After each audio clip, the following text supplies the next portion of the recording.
All right, today we are diving into a thought experiment that is, well, it's both absolutely fascinating and, frankly, terrifying.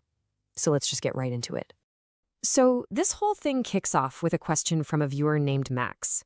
And Max asks, well, he poses this truly terrifying hypothetical. On the surface, it sounds kind of simple, right? But believe me, the implications, they are just catastrophic on a scale that's hard to even imagine. And, I really try to assume the best of people. I do. But I gotta be honest. I have a sneaking suspicion Max might not have Earth's best interests at heart here. This feels less like a curious what if and a lot more like, I don't know, page one of a supervillain's master plan. Okay, so let's actually walk through what would happen. We'll start right at the point of impact, the very first second this thing touches our planet. First things first, we need to wrap our heads around the scale here. We're not just talking about a giant magnifying glass. No. We are talking about channeling the entire output of the sun. Max's little beam would be pumping out almost 2 billion times the normal solar energy onto one single square meter. The amount of energy we're dealing with isn't just big, it's rule-breaking. So, what if you were sitting there? What happens? Well, the word die doesn't even begin to cover it. You wouldn't die in any way we understand. As this says, and this is just chilling, you would just stop being biology and start being physics. Yeah. At that level of energy, the laws of life just stop applying. Matter itself gets rewritten. But look, the horror doesn't just stop where the beam hits. Oh no. The second that beam touches our atmosphere, it kicks off its own absolutely devastating chain reaction. Okay, so let's unpack the physics here. Step 1. The beam hits the air and instantly heats it to millions of degrees. At that point, it's not air anymore. It's plasma, superheated plasma. This plasma is so insanely hot that it has to get rid of that energy, and it does so by unleashing a massive flood of X-rays. And what do those X-rays do? They slam into the air around the beam, heating it up and creating even more plasma. It's this vicious, runaway cycle that just vaporizes everything it touches. To give you some perspective here, this blast of radiation would literally peel the surface off the Earth with more force than a hydrogen bomb. Think about that. It's not really an explosion like you'd imagine. It's the planet's crust and air getting scoured away by pure, raw energy. Okay, but wait. The Earth is a big place, right? So if you're on the other side of the world, you should be safe. You've got thousands of miles of rock and metal between you and the beam. You're good, right? Well, unfortunately, no.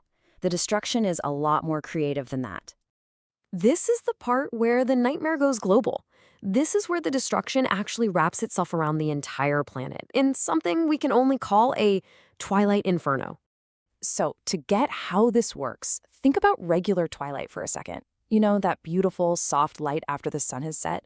That's just sunlight from below the horizon, scattering off the high-up parts of the atmosphere and reaching you. It's usually pretty calm, pretty beautiful.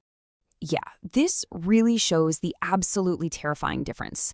Normal twilight, gentle, scattered sunlight. This twilight inferno, it's a superheated bubble of plasma and light, racing around the globe at insane speeds. And as it goes, it literally heats the ground and the air until they glow red hot. It is the exact opposite of calm. It's the end of the world arriving as a sunrise from the wrong direction. So yeah, there is no escape. If you're on the quote-unquote safe side of the planet, you're about to get hit from two directions. You've got that incendiary twilight, that plasma bubble screaming around the globe towards you. And at the exact same time, something even crazier and more sinister is happening thanks to our own moon. Let's break down the moon's role in all this. It's just wild. The moment Max's beam hits Earth, the moon just goes dark. Makes sense. Its light source, the sun, is gone. But just a minute later, the impact point on Earth itself is glowing brighter than a star. And this new, horrifying light from Earth starts to light up the moon.